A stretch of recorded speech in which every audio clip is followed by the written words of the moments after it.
Right, let's go and watch that Nvidia keynote. Drive includes the full-stack driving and in-cabin AI applications, the AI computer, and the Hyperion Reference Autonomous Vehicle System.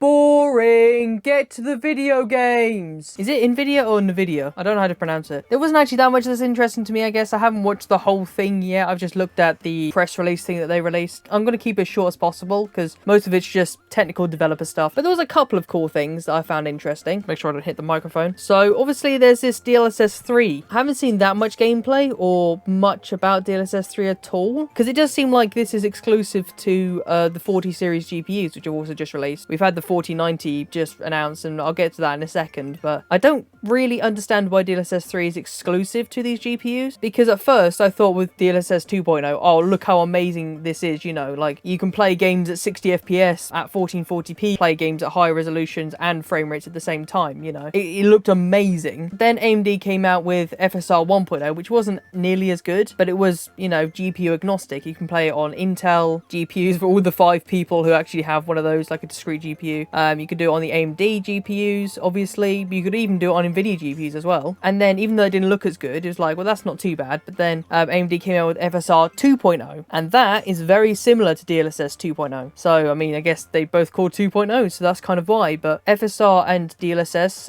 look surprisingly similar, despite the fact that FSR can be on most computers. Like, obviously, if it's really slow, then I don't know how well that will work. But, like, on a 30 series GPU, on a 6000 series or 5000 series AMD GPU, or even on the Steam Deck, I can't get to it for a second, but even on the Steam Deck, FSR 1.0 works fine. I think even FSR 2.0 works fine. So clearly you don't need much hardware to use FSR. So the fact that DLSS 3 needs not even just the 30 series, but the 40 series, I don't know if it actually will, but that's how they're marketing it anyway. So that's a bit annoying. But other than that, apparently you'll get an extra 30% or so, depending on the circumstances, over DLSS 2.0, which if that works and there's no loss to visual quality, then that's actually fantastic. I really like the look of that. And apparently, yeah, the 35 games have really supported it, even though it's only, you know, literally just been released. So that's cool. Obviously, Unity and Unreal Engine, like the fact that it's in there natively is really cool, because most games are made on that at this point. I don't have any plans to buy a 40 series GPU. I've only just bought a laptop with a 3070 in it, and I have a desktop just sitting here as well, which I want to sell, because that has a 3070 graphics card in it. So I've already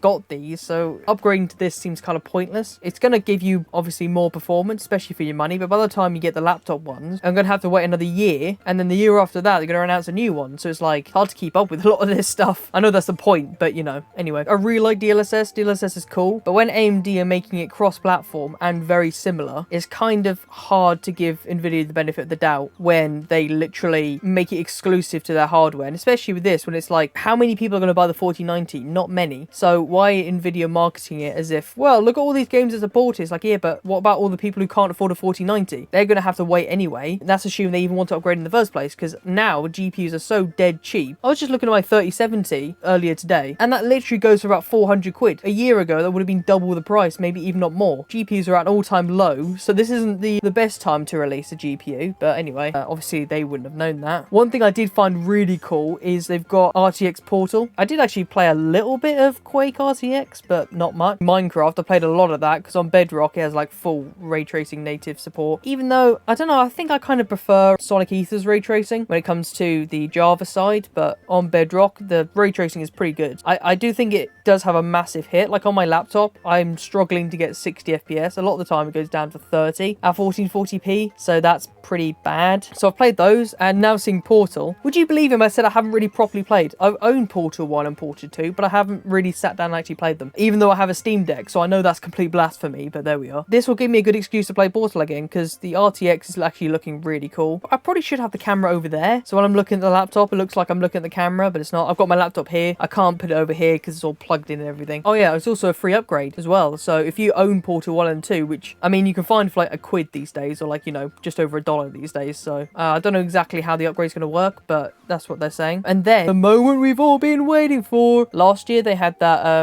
what's it called now? I'll put it on screen, but it's a demo where you have like a little marble that goes like all around the course, and that looks really cool for its time. And now they've got this like RC buggy game thing. So I remember, what is it, like Revolt, I think it was? I've never actually played that, but that looks really cool, and I've always wanted to play that. I don't know the best way to play it, but I've always wanted to play it properly. And now this kind of looks like, you know, the RTX on version, like as the meme, but it looks so good. 2 hours later. Well, the camera cut out again, so that really helps. But yeah, like that game looks like you got all the realistic physics, like cloths move, and you know, there's rigid bodies and all the other technical terms, but like everything is fully interactable. Not necessarily fully destructible, but fully interactable. I lost my trail of thought again. And everything's ray traced as well, so there's not a single bit of pre-baked lighting or fake lighting, I guess. Everything is fully ray traced, which again, on the one hand, I kind of hope so, considering how much these GPUs cost. But on the other hand, yeah, that looks really cool. I do really want to play that. The problem is that it looks like it's only on 40 series GPUs, which doesn't make any sense to me. That's probably just a marketing thing. Like, I'm sure they could actually get it to run on normal GPUs, or you know, 30 series, maybe even 20 series if they wanted to, but I doubt they will because of the way Nvidia works. So hopefully I can play it on my 30 series, otherwise I'll be quite annoyed because this looks really, really cool just to play around and mess around with, but this is Nvidia, so who knows. Just wanted to add a couple of other bits as well, because I've actually watched the keynote for some reason. There's two things that actually interested me as a gamer. Look, I have a Switch, I'm a gamer. First of all, their Omniverse thing, I'm not entirely sure what they're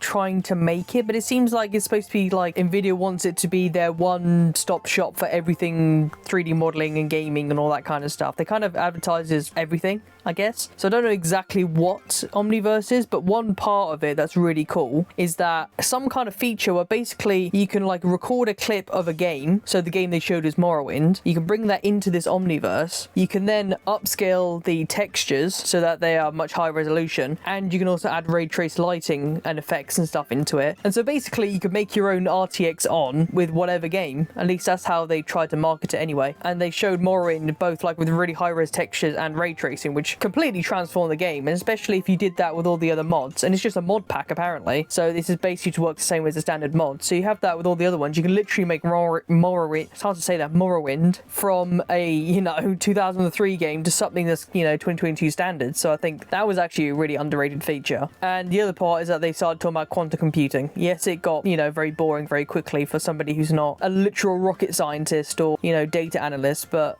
I'm actually really interested in quantum computing. They talked a little bit about AI generation, like the Transformer, GPT-3, that kind of stuff, which I'm really interested in as well, because talk to Transformer is so funny. It's just an AI text prompt, you can put whatever in. AI image generators like Midjourney, the very recent one, Stable Diffusion, DALL-E Mini, DALL-E 2, all these kind of AI generators I'm really fascinated in. So I did like that, but also it was like kind of, he said it in a really boring way. So I'm guessing this keynote was more for developers, but then to the general public is kind of just like, you have to like wade through quite a lot before you actually get to stuff you're interested in. And back to the video. And then they just showed off a couple of games. So they showed off Cyberpunk for all the people that apparently are now playing it because of the new like Netflix series, and I guess they just patched it and stuff. So if you like Cyberpunk, there you go, you can look at that. Flight Simulator is one that's actually really interesting to me, because if you ever played Flight Simulator, you know how terrible the FPS can get because of all the simulation, all the physics, everything. So that usually will run at like 30 FPS. To be fair, 30 FPS is fine for Flight Simulator for the most part, because you are, a lot of the time, you're just kind of just in the air going the exact same speed and not moving much. But the fact that you can get at least double, if not more, FPS out of it, that is pretty darn cool, because you need that, especially for like that Top Gun DLC. I think it's Top Gun anyway. They also showed off this like Justice game from NetEase. I don't really care about MMOs, but it does actually look really nice. Ironically, I actually kind of prefer it with RTX off, just because I think the aesthetic looks